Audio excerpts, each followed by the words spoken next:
Between 1968 and 1972, America launched 9 human missions to the moon, 6 of which successfully touched down, allowing 12 men to walk on the lunar surface.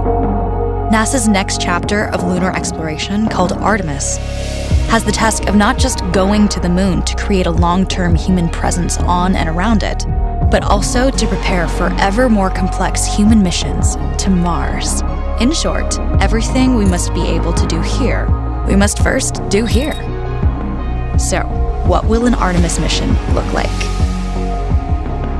Everything is designed and tested with our most important element in mind, the astronauts. This is their deep space, human-rated spacecraft called Orion, built in 3 parts. The crew module, where up to 4 astronauts will live and work throughout the flight. The service module, with life support systems for the crew and its own engine and fuel reserves.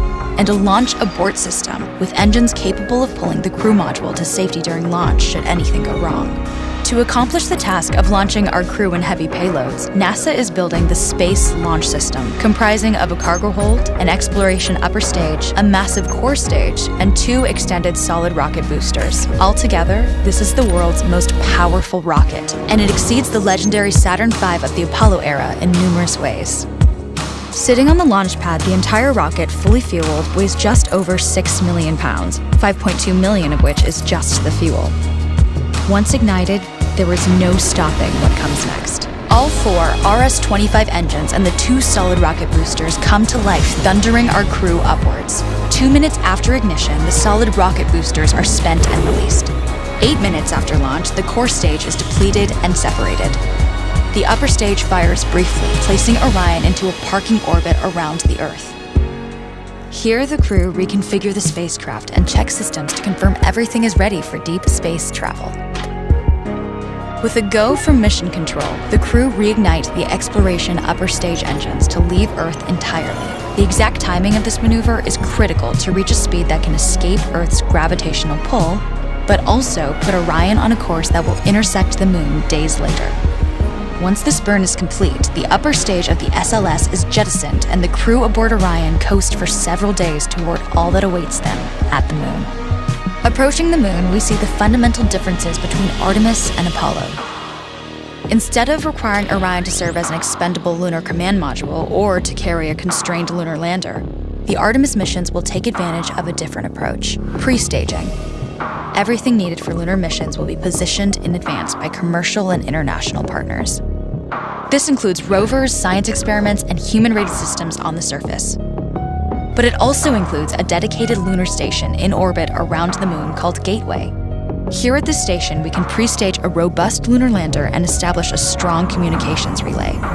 Designed with open standards, the Gateway can be expanded as new missions and partnerships develop, allowing multiple human missions on the moon at the same time and enabling ongoing science to be conducted even between human missions. The Gateway is also capable of adjusting its orbit to allow access to every part of the moon, something the Apollo missions could not do. But the real key in this approach is placing Gateway in a unique halo orbit to perfect the maneuvers needed for Mars missions.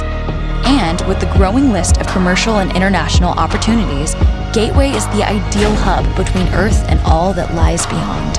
Returning to our crew as they approach Gateway, the Orion must match the elliptical orbit of the station in order to successfully dock.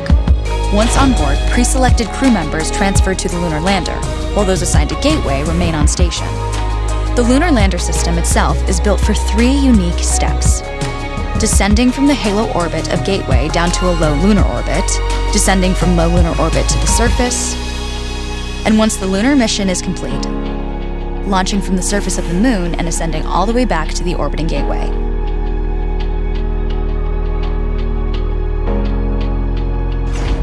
Once back aboard the Orion spacecraft and undocked from Gateway, the crew fire their engine once to break out of the halo orbit and once again to sling the spacecraft around the moon, placing it on a multi-day trajectory back towards Earth.